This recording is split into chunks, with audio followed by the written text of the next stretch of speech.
sight for her soul.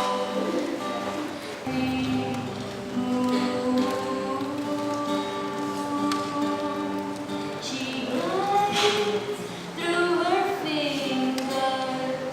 She brushes her own chest. She sees through her own clothes.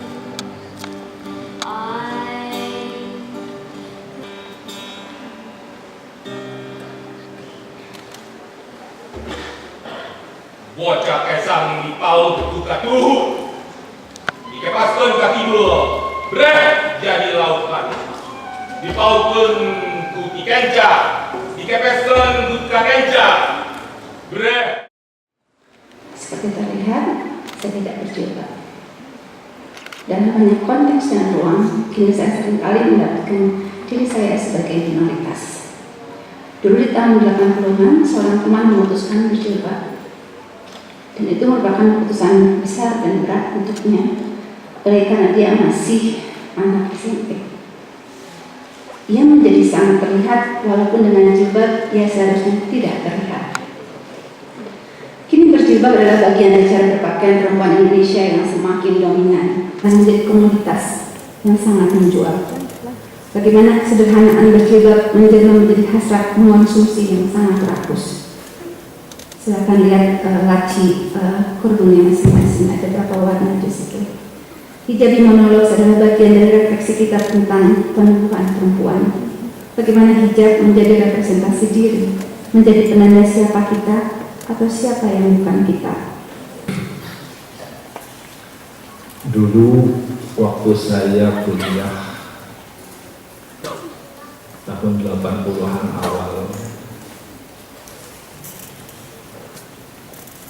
hampir tidak ada mahasiswa Unpad yang berjilbab, tak seorang pun.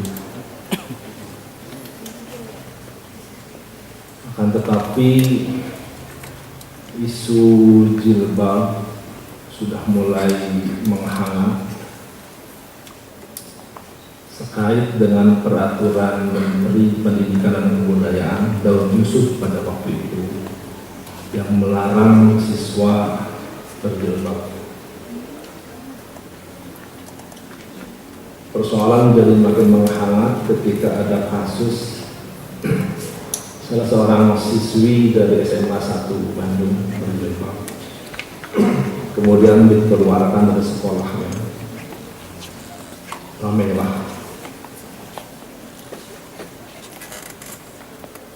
Beberapa saat kemudian lahir lagu Bimbo Aisyah, Adinda Kita, yang di dalamnya ada lirik terkait dengan jilbab.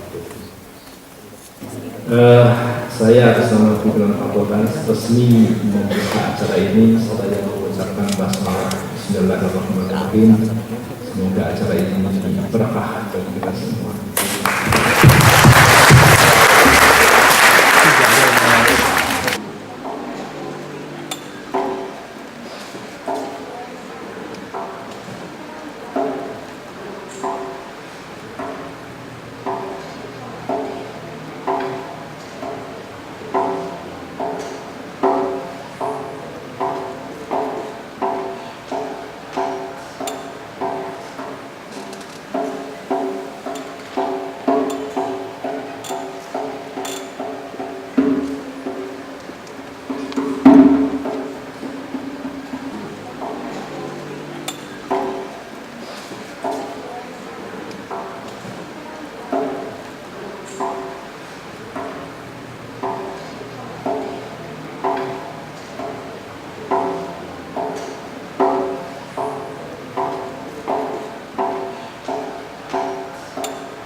have parcel service never delivered.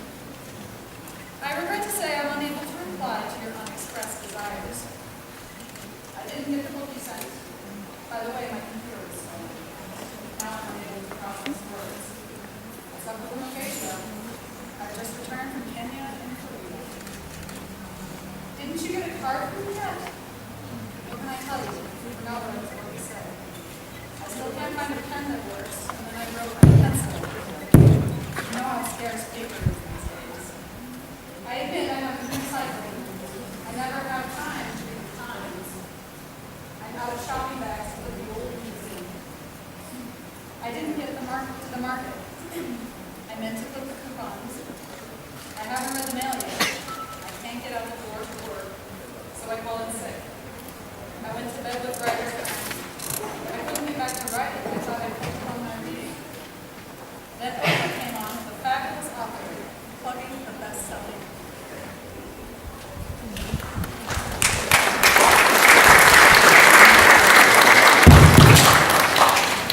Number 2. Why you and I? Who knows why you and I fell off the roster? Who can figure why you and I never passed muster on our way out? Does anyone wonder why you and I lack the presence of mind and wonder? Can anyone see why you and I, no longer intact, pulled the disappearing act and left without scratch? Our secret pact required that you and I forget why and where we lost our place and went off the coast. Could anyone guess? Does anyone know or even care why you and I can't be found as hard as we look? Who will spell out for us if we exist? Why you and I missed our turn on the list? Who would stand for reasoning that you and I let our union resolve to strike the order beyond them?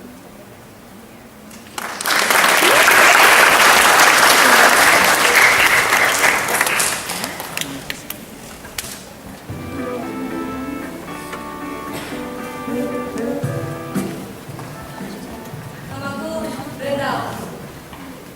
Brenda, Elsha, Apia, Haryono, Mei Au.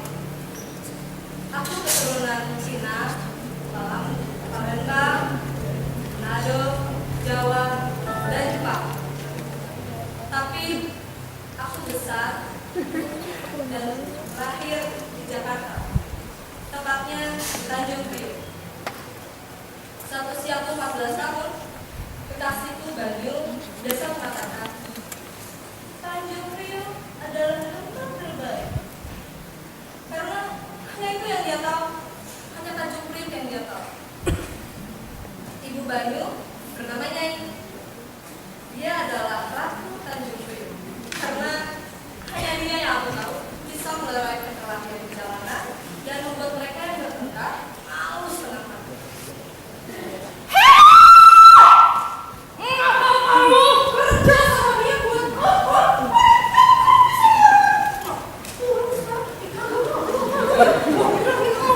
Tahu rasa lu ya? Hidup itu menyenangkan dan sederhana. Setiap sore biasanya aku dan Bayu berjalan-jalan di atas jembatan sambil memandangi keindahannya alam. Di bawah kami ada sungai yang mengalir indah.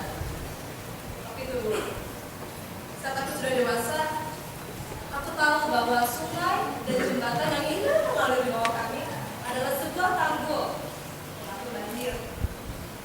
Tapi aku ingat saat itu. Kring kring, kring kring. Halo, Edi, ada yang bisa saya bantu? Saat itu tahun 1997, usiaku baru 13 tahun. Dan ayahku bernama Edi, ya seperti orang Jawa kebanyakan lain, berjiwa besar dan berhati mulia. Saat itu sudah 15 menit terlambat untuk kami membuka OTS. Sekolah lagi. Beda, ayo jam. Itu pelanggan udah banyak. Ya, seperti biasanya setiap hari pelanggan kami memang sudah ada di depan.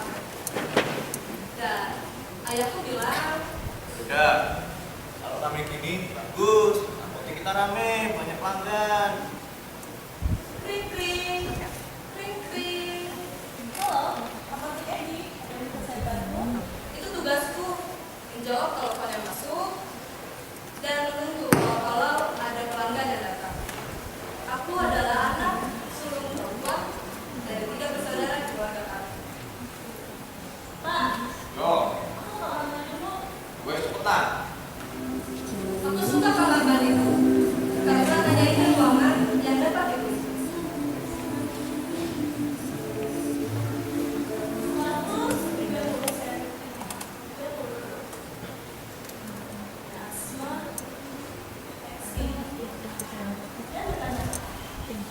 Beda, cepet kok. Lama, banyak pelanggan. Iya, iya. Di sana di pintu masuk ada seorang perempuan dengan hijabnya. Dia selalu datang pagi-pagi sambil membawa kantong plastik yang penuh dengan bunga mawar. Baru saja saya petik pagi ini dari kebunnya ini. Di sini cuma Nyai yang punya mawar-mawar seperti ini. Ayo semua datang ke Apotek Edi. Buat bincang-bincang, minum kopi dan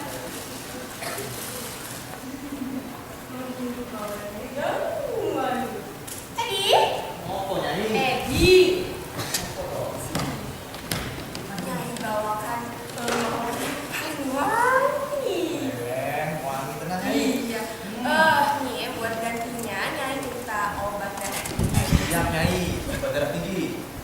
Udah.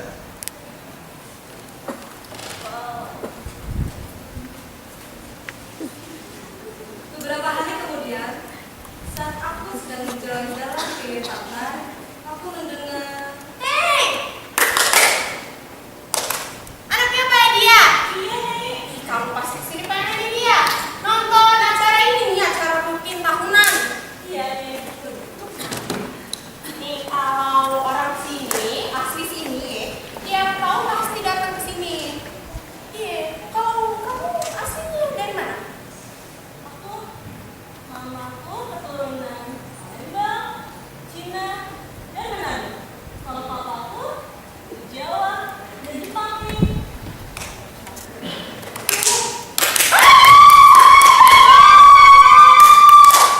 Kamu bisa sampai selesai nih? Ya enggak, tapi aku harus balik lagi. Harus pergi. Oh, saya ya.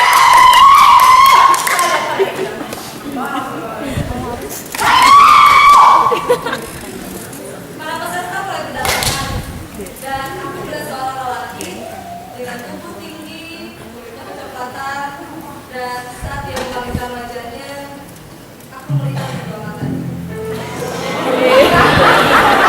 Anaknya ini namanya Rangga Bayu Anggawa. Kamu panggil aja dia Bayu. Lu suka berenang nggak? Nah, Berenang ya?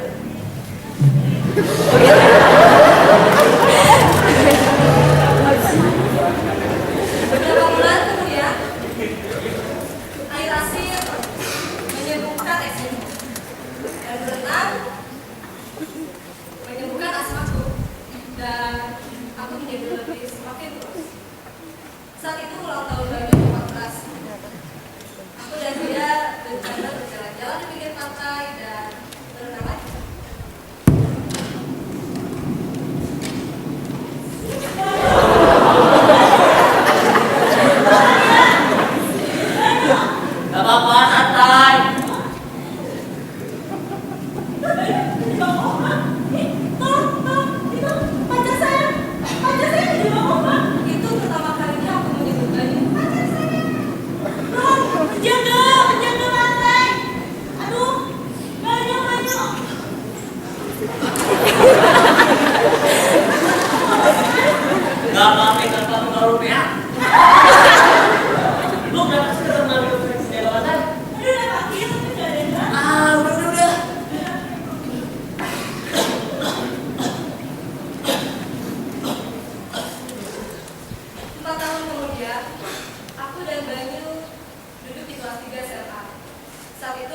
mulai memikirkan untuk kuliah. Aku ingin kuliah dan pergi dari Tanjung Priok. Intinya itu, pergi dari Tanjung Priok. Tapi tidak benar-benar.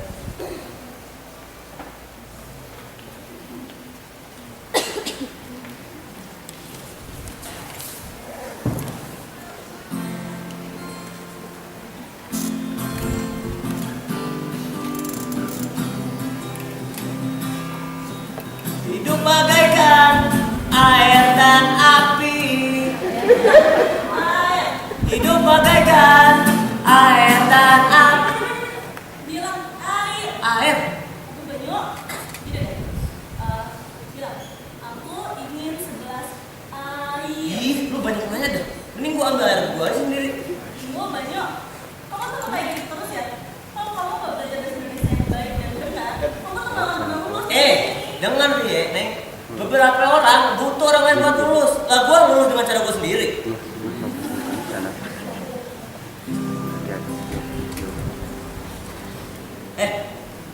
Neng.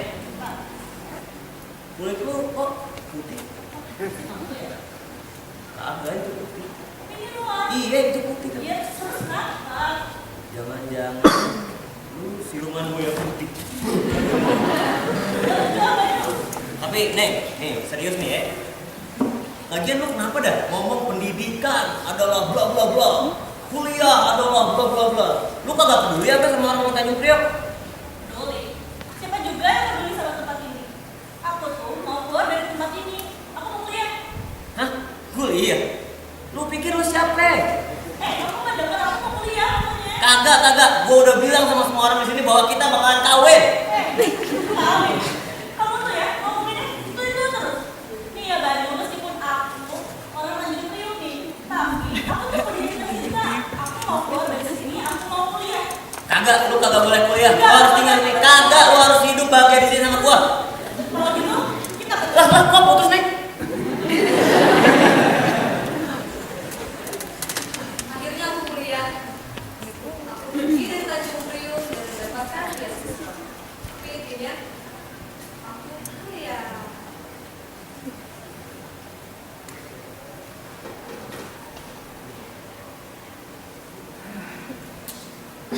Beda. Sebenarnya kamu nggak perlu lah belajar kota. Ini aja bantu bapak jaga kopi.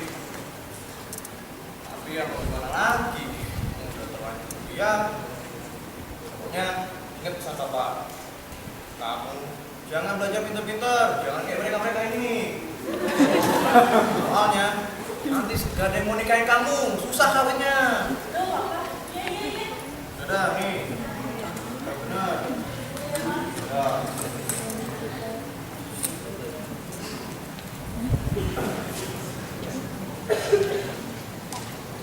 Kamu suka kampus karena udaranya segar, langitnya bersih, jendelanya besar, setiap gedung, dan intinya aku bisa pergi dari Tanjung Priok. Tapi aku merasa kejam kalau mendengarkan orang tua aku dan adik-adik di rumah. Dulu aku khawatir siapa yang akan menggantikan tempatku nanti, yang akan menangkap cover, menunggu kalau ada datang. Tapi coba mulai peduli. Aku nggak mulai lagi. Arifin. Halo, Brenda. Ya Pak, Ini Mami. kenapa nih? Mami mau kasih tahu kalau Baby Rex mau buka toko depan apotek Papi. Apotek Papi mau dibeli. Kalau kayak gini sih enak. Kita nggak usah buka apotek pada pusing-pusing. Kenapa nih? Nih, Papi tuh mau ngomong nih. Lo Brenda. Ya Pak. Ini nih papi kayaknya harus cari tempat kerja. Kamu pulang dulu sini, pindah-pindah barang buat bapak. Iya Pak. Akhirnya aku pulang dan pindah. Semua pindah. Obat-obatan dan semua pelanggan apotek ini. Sebelum kami pergi, kami menatap ke arah apotek ini yang telah kosong.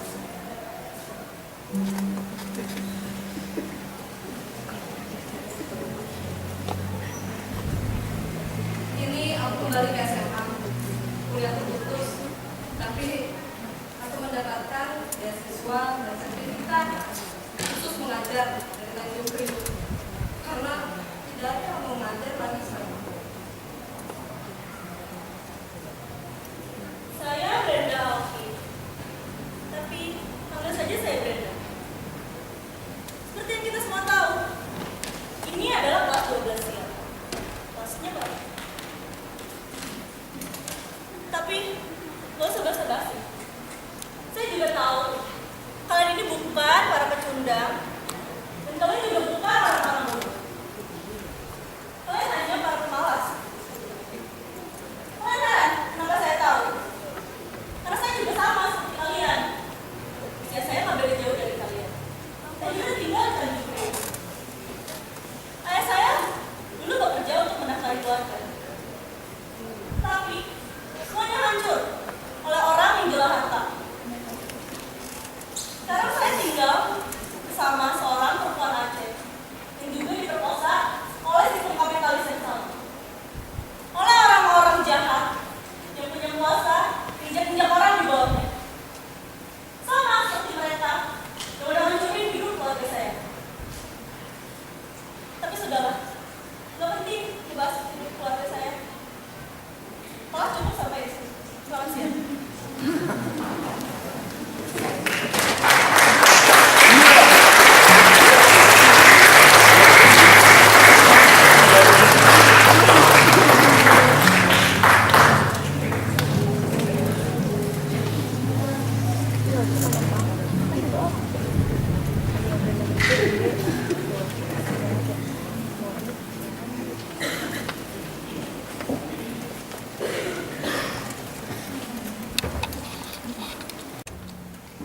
Hail,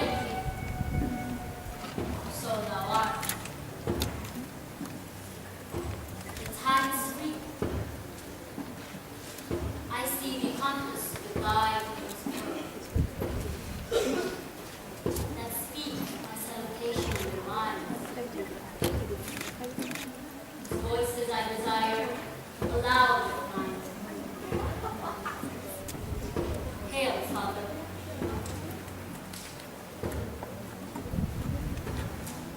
Panglima kami Blackburn yang melampaui kuasa manusia bagai bibit mengembang sayap telah, bagai kelinci mengayun capai singa. Tidak salah jika kami berkata, engkau menghalau musuh bagai ganda berkepala dua dan luka menjadi bencana pada raga. Bagai pewasanan di Indonesia. Welcome thither. I have begun to part thee and will labor to make thee full of growing. Let me enfold thee and hold thee in my heart. Ayo, ayo, ayo. Tilu kali kucing dalam itu. Gas tilu kali batu gasnya kuing. Kunting ngikit, gas suap tuna. How now, you secret black and midnight hags? What is it? Gawe saya lalala. Ayah. I conjure you by that which you profess. However you come to know it, answer me. Though you untie the wings and have defied against churches, though the yesterday waves confound and swallow navigation up, though bladed corns be lodged and trees blown down, though castles topple on their waters' heads, though palaces and pyramids do slope their heads to their foundations, though the treasure of nature's ruins tumble all together, even till destruction seek and answer me to what I ask you. Ngomong, Brenda. Kurang jawab ngomong. Jadi jangan semua orang. Keluarin. Holler. Let me see him. Cici ketik, bako, madahar, salapan, guna. Cici kesang,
What is thy name?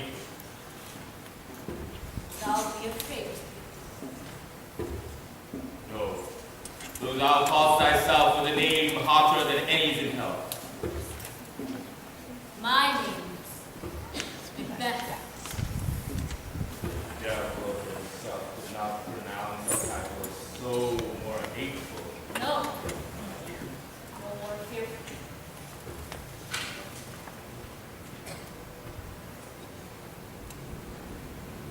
Now lies the poor tyrant. My sword will prove the lies thou speakest. Of all men else I have avoided thee. Yet my soul is much sharper than a diamond. Yield thee, coward!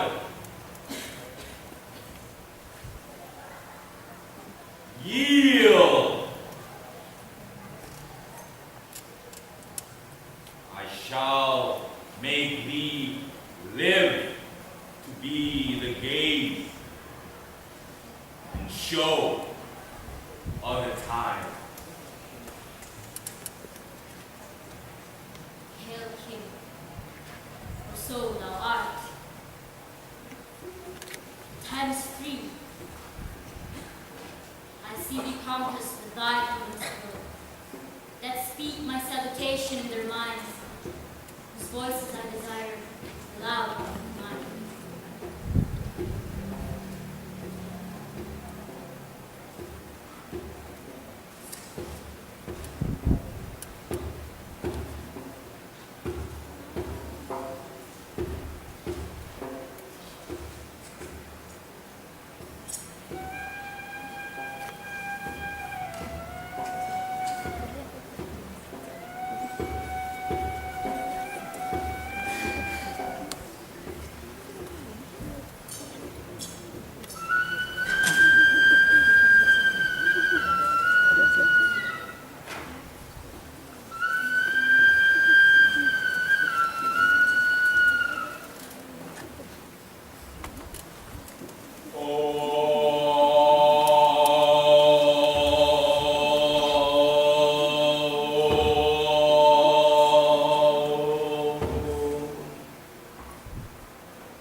Hatosa Sarakala, Langgang Sarakala, Tan Moe, Tan Mire.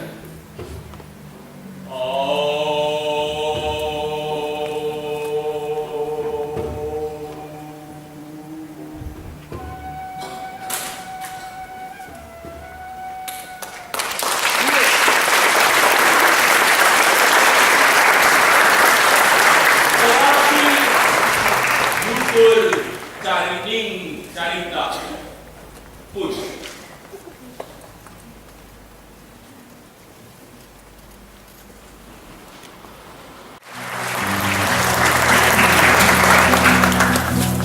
Program ini dibuat untuk membangun persahabatan antara Amerika Serikat dan Indonesia dan juga untuk memberikan ruang kepada perempuan Muslim Indonesia. Ruang untuk bercerita mengenai kehidupan mereka sehari-hari, apa yang mereka alami sebagai seorang perempuan Muslim.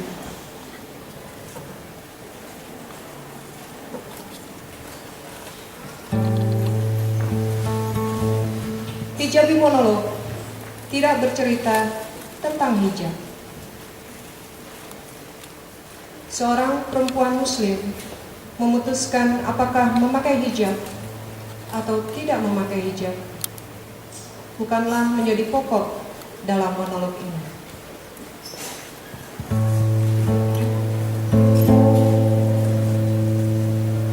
Hijabi monolog akan bercerita mengenai kisah-kisah yang sudah dialami oleh para wanita.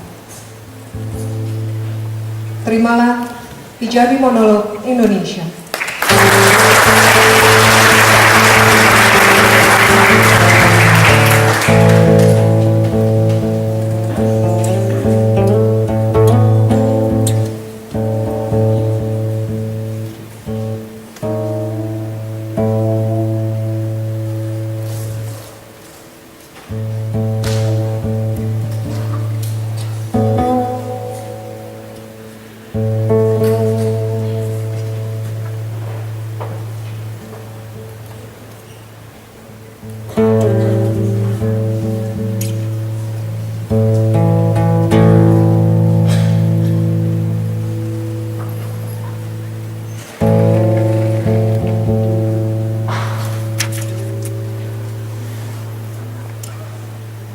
As soon as my son came from college, I began to think it was my first.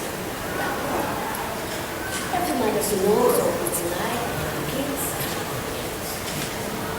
As they settle down and have I told to my son when he came home, I want to look nice girl for him. What do you think?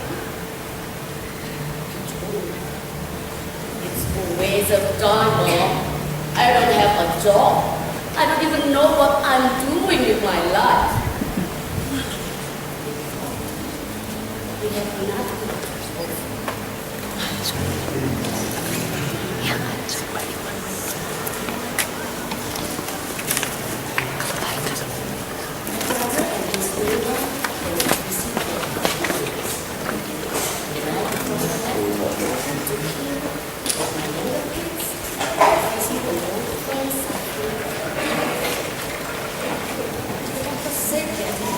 didn't have this.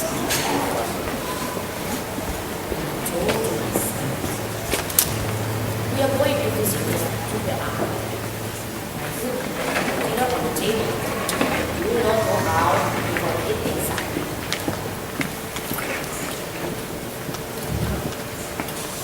By the next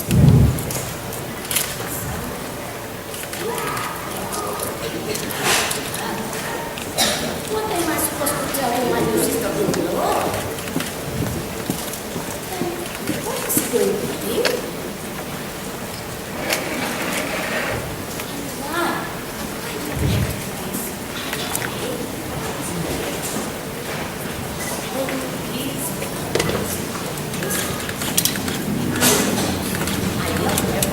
And told them to get in the car.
What are they doing here?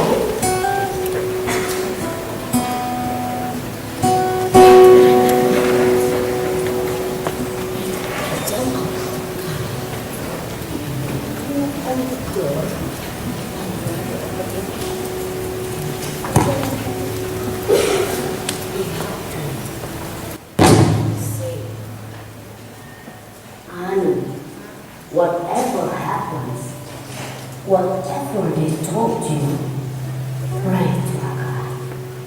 You must accept it. You have to be patient.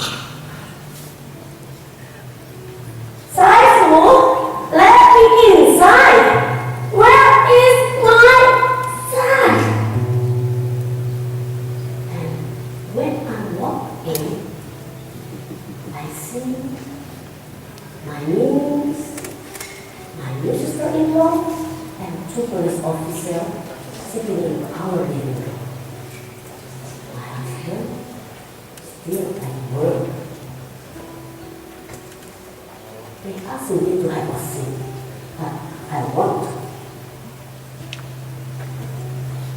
And the other one said, "Are you Samir's mother, ma'am?" "Yes, yes, I'm his mother. Where is he?" "Did he hurt someone?"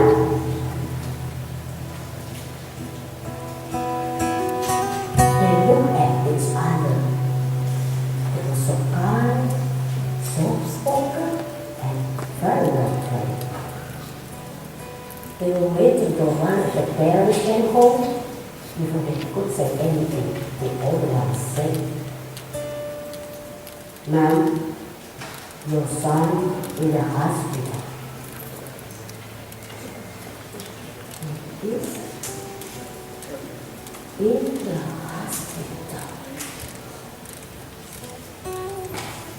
"Is it all right?" And then they looked at me with soft eyes, and the older one said, "No, ma'am, I'm sorry." And then he looked down. He didn't make it.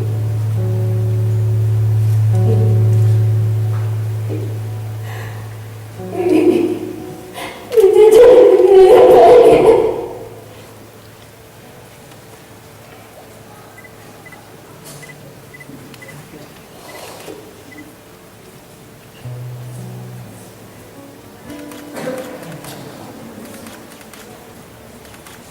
I'm very glad.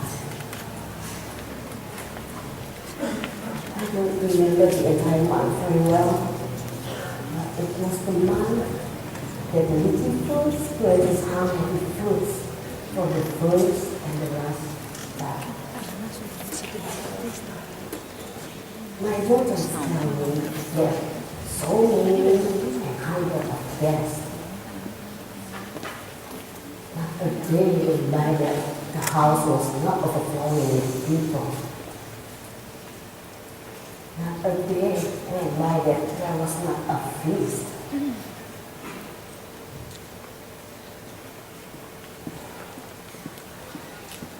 There was a moment that I heard her calling my name. A few hours later, after her father's friends picked her up from school. "Where is my mother?" She thought something happened to me. No one had had to tell her, but 100 eyes looked at her as she looked for me. And when she came into the women's room, she found her mothers of her brothers and sisters sitting in a couch, surrounded by women sitting quietly. And then she came close and fell to her knees. "Mom, it must have been a strange thing," she said.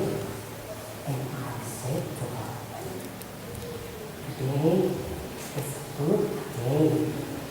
"Mom, did you have a good news?" "Mom, Mom, today is your brother's wedding day."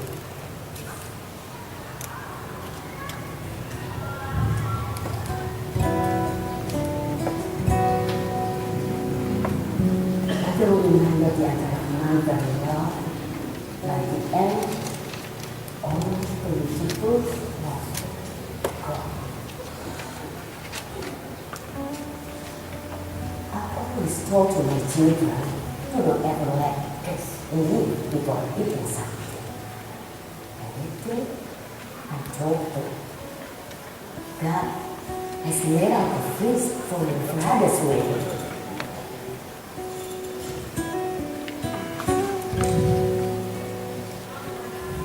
At the same point, a young woman with a short blonde hair came to visit and asked to be the mother of the house. She passed through the men's room and came to the women's room. Her eyes filled with tears, and then she hugged me. I know, sweetheart. I know. I just know something. We are sisters, you know?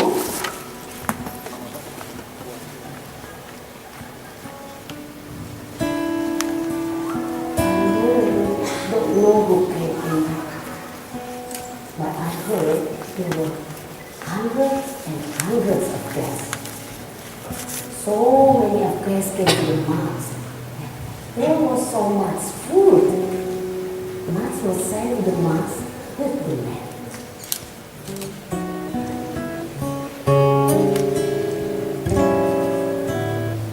And I was told that no one who came to visit who did not eat.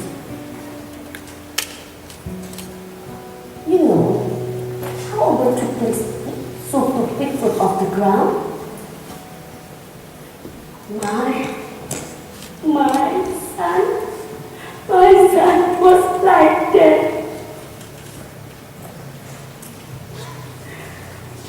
No sooner was he on the ground, yet the birds plucked him up. And yet, no one has seen a wedding feast like this one.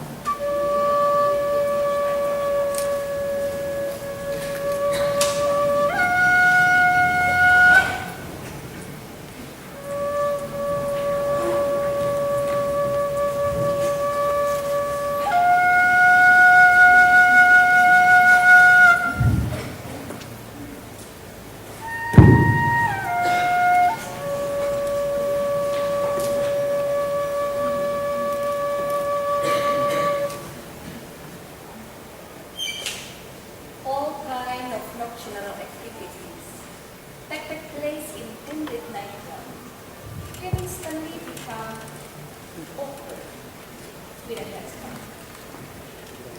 Forget about red clubs.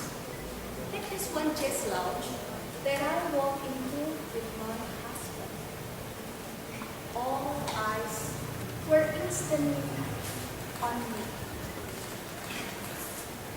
Maybe because 99% people there drink champagne and vodka, and we ordered nothing but iced teas. Whatever it was, I made people uncomfortable, and I was made to leave.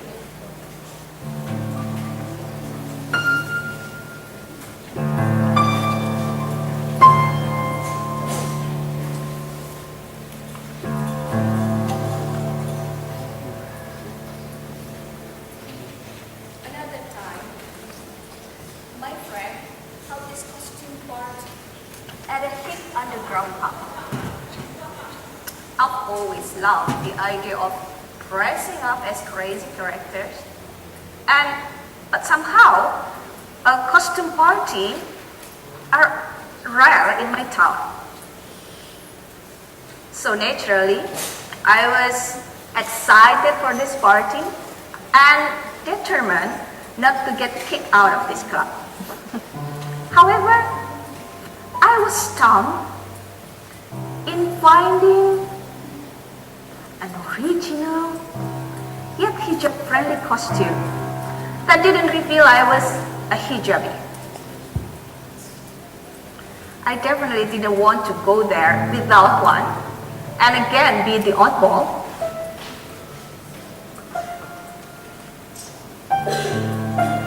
Then I had an idea. I went as a terrorist. I dressed in solid black burqa that covered everything except my eyes, carried a fake AK-47, and strapped fake bombs to myself. No one suspected I was a hijabi, and it was a big hit.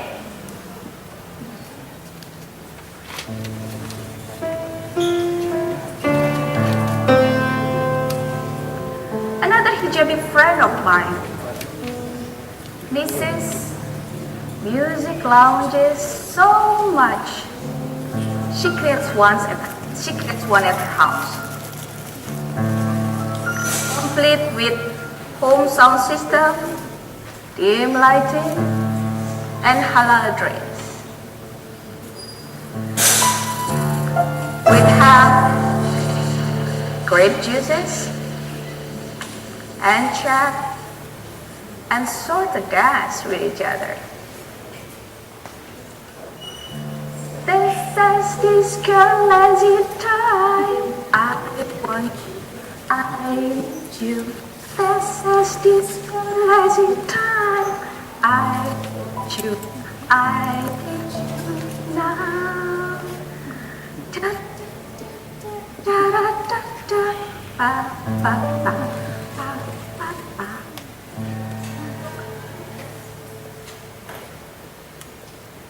It was fun and pathetic at the same time.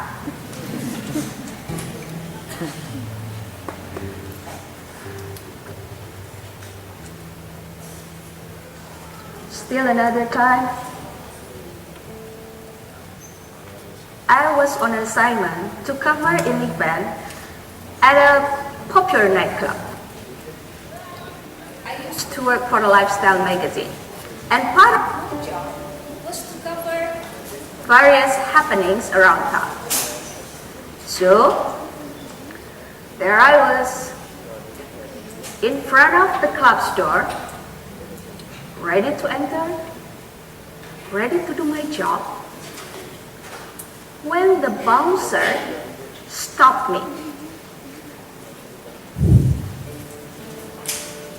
Sorry, miss, you can't come in. I'm covering this event for so-and-so magazine. I showed him my press card and my picture. He still refused. So I asked him why. He said,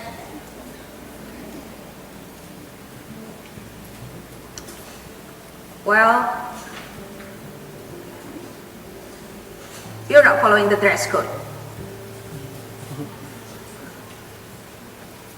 I then looked up and saw next to the door a sign showing the nightclub's dress code.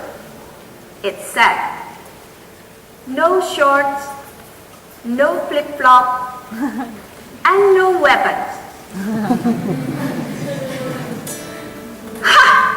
And that night, I didn't have my handgun at home. So I thought, maybe it's my jeans. So I told him, hey, if it's my jeans, I saw a lot of people in them coming in and out just now. He replied in hesitation,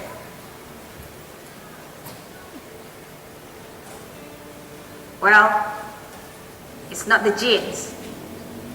Then what? I shouted. The event was starting and I was late.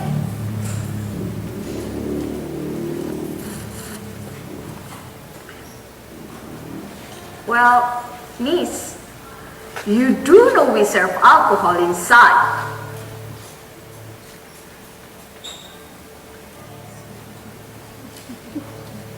Then it hit me. My turban! The irony was, prior to the event, I fully realized that a hijabi in a nightclub would seem weird for some. So I decided to revamp my hijab. Instead of my usual long scarf, I wore a turban tightly wrapped around my head.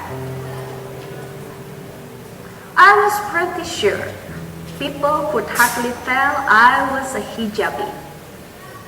And I'm pretty sure I look fabulous.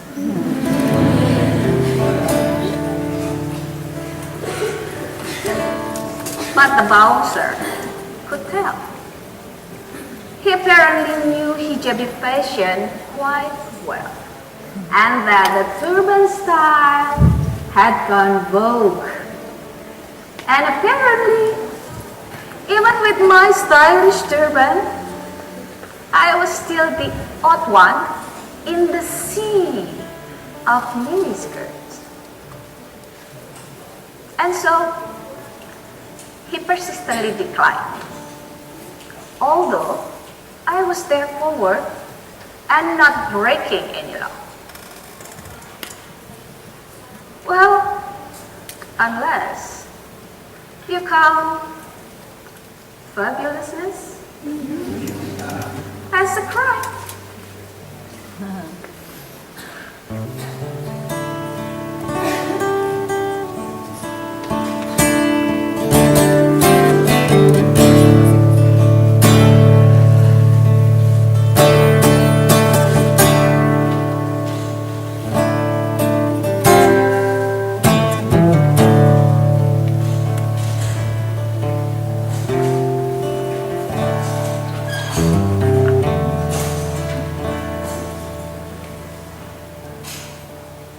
Sometimes, when I think of how we perpetuate injustices, because of the injustices we've experienced, I wonder about how our life narratives shape perceptions concerning the world and its courts.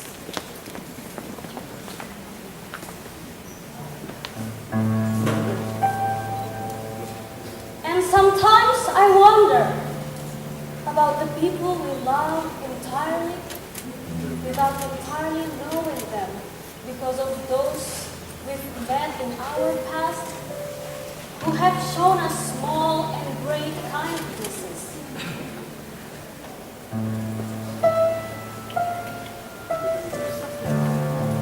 I was in 12th grade, sitting in my world, religions, and philosophy class, when the high school star debater and groovy kid extraordinaire made a comment about the prettiness of my white silk hijab and flower-printed dress. He thought it was arguably funny to juxtapose his appreciation of modest albums with a catcall. That comment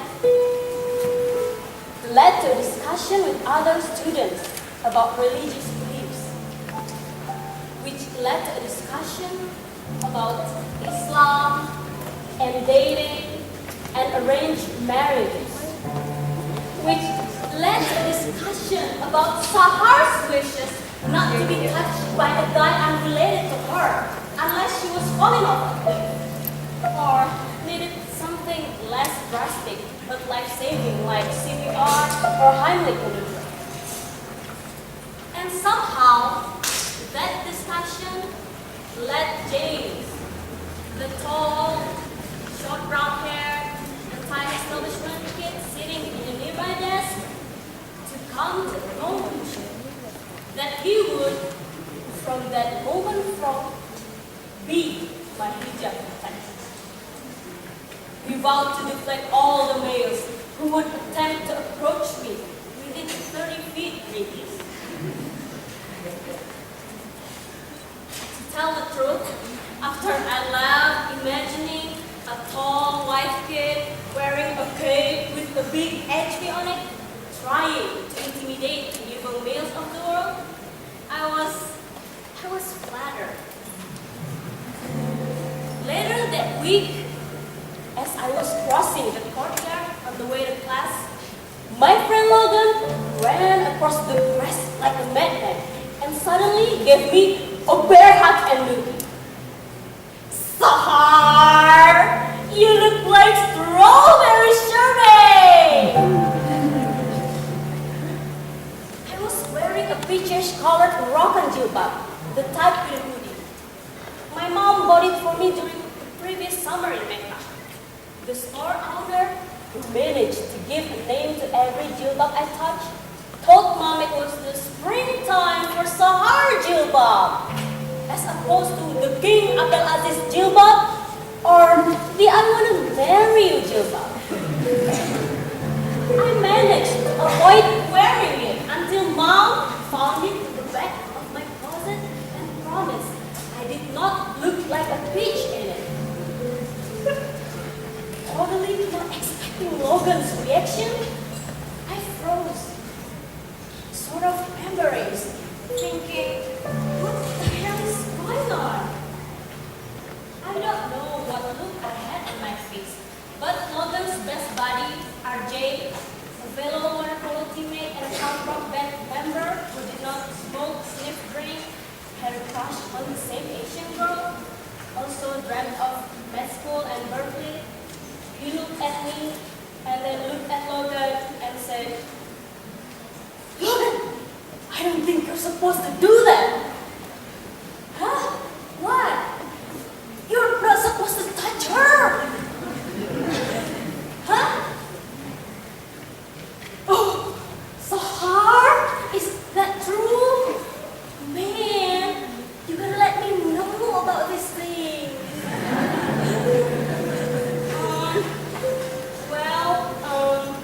I was squirming. Yeah, I mean, not offended or anything, but yeah, I prefer you not jumping on me and stuff. Dude, you gotta say something. You're too nice. Don't be shy about telling me what's what. As he spoke, he put his arm around my shoulder in childlike fashion. I would never be offended by you.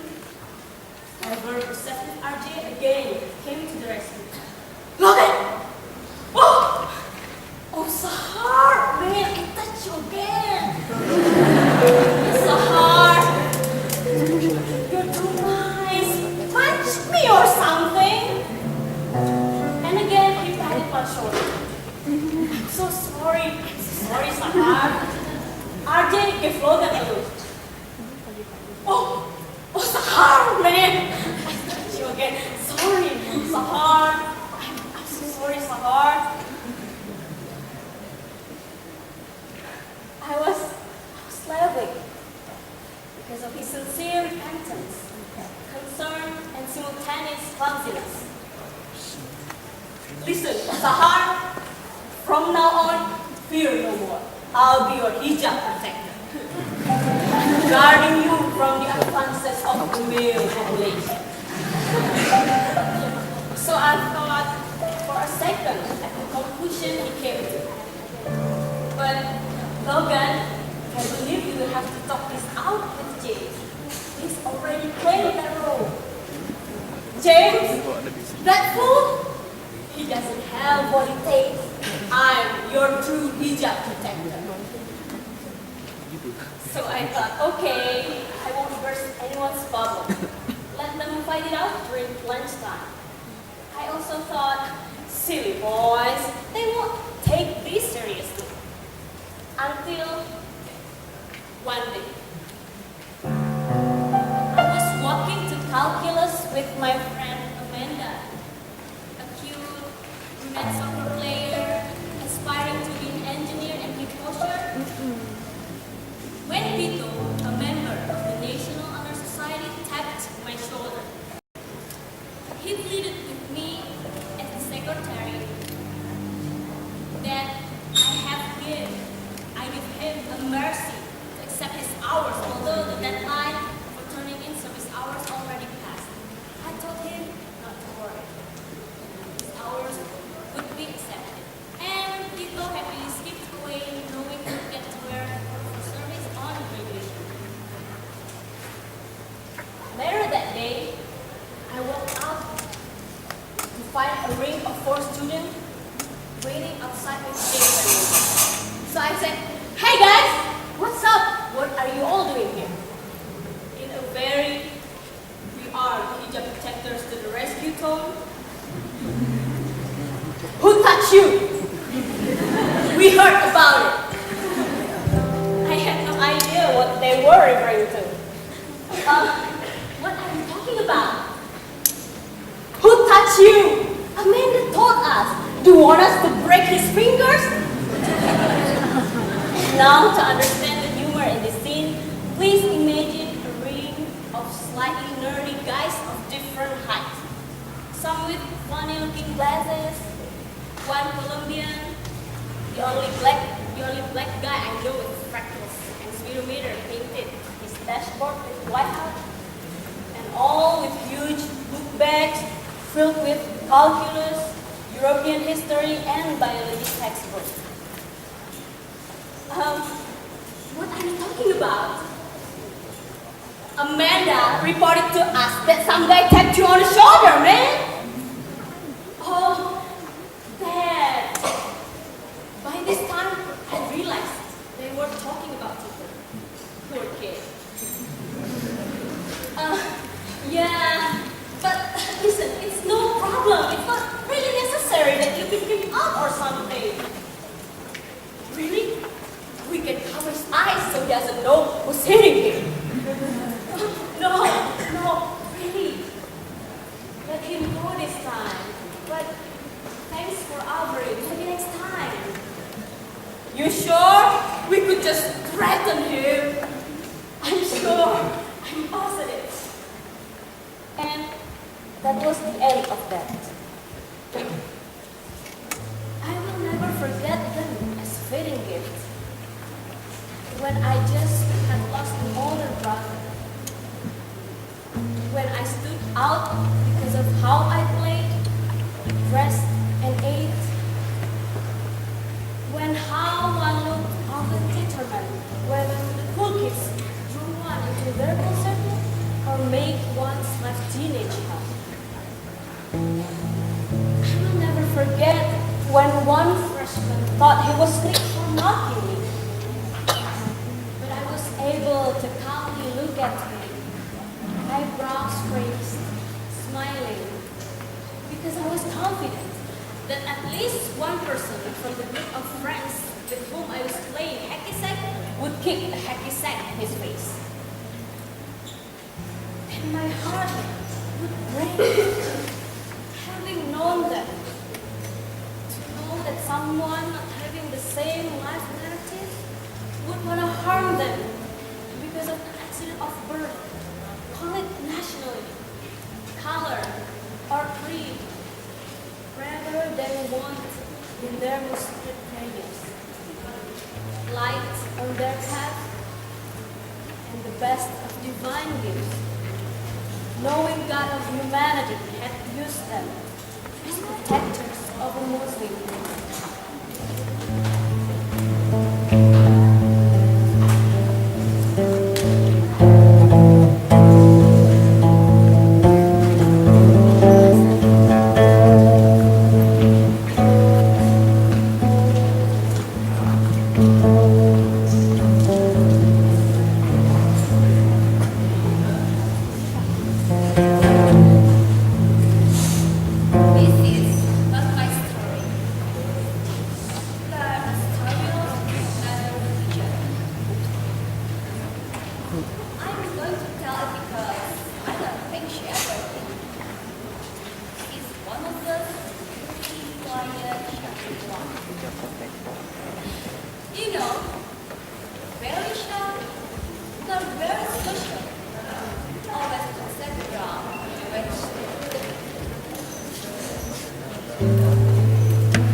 one of those really quiet, shy hijabis.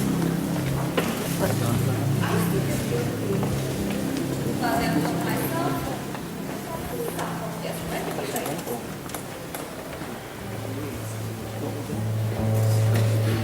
Then, one day, when I came home from school, a friend oh my God! Did you hear what happened today with Farzana? My heart began to race. I thought, maybe someone picked her. My mind quickly imagined some guy tripping her and making her fall. Someone putting chewed gum in her book. The guilt for not being more friendly and pity for her loneliness all came rushing back. It would be really mean. No! What happened? Is she okay?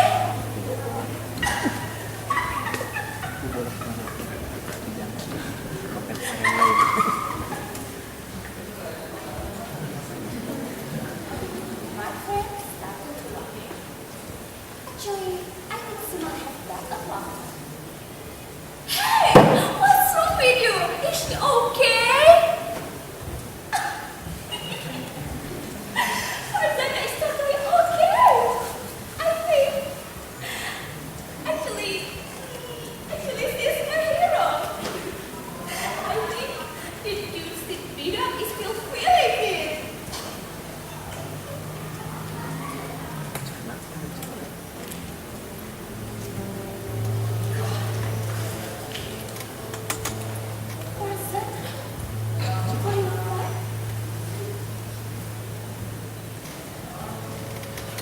So, apparently that day, Farzana was on her way home from school as usual. She took the same route she took every day, from home to school and from school home. She walked in the same road, never looked back, always walked on her road.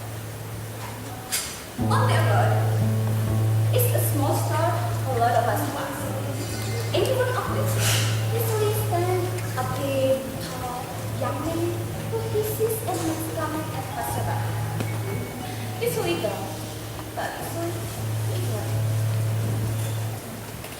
That day, he decided to go up to Farzana and he said, "Hello, baby," and gave his mouth a small hug at the door. No sooner had he done it, the guy felt some jump on his neck. With one arm around his neck and the other arm hitting him. Yeah! He began turning left and right to see who was in him. He tried his best to shake his tentacle. He then called out, "Help! Someone help me!" People started getting around. They saw that the big tall man clearly had a smoking quiet shocking hijabi on his left punch. And he couldn't get her off. The crowd wasn't sure who to hide. The big tall man or smoking hijabi. So he just watched her. Then he finally said, "Please stop! I won't do it again! I promise! I'm really sorry!" And then Farzana jumped off of him. She brushed her long coat, picked up her book, gave him one long look, and then continued walking. But not before the crowd opened up to let her through and watch her as she walked. I stepped up, voice resting my color on her back.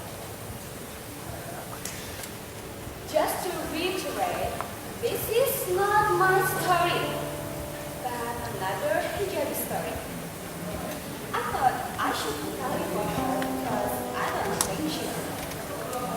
It was just, one of those really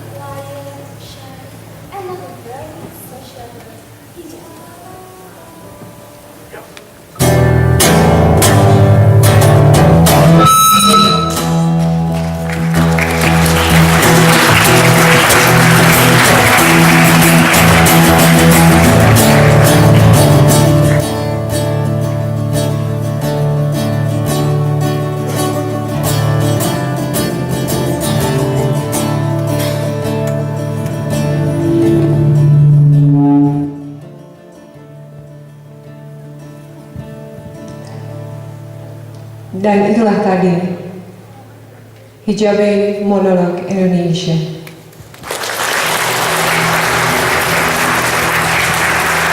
Mereka adalah wanita-wanita pilihan yang dipilih secara terbuka melalui audisi pada tahun 2013. Saya perkenalkan Ibu Ani Tukoya, Rosida, Reni, dan sutradara kami, Bambang Prihadi.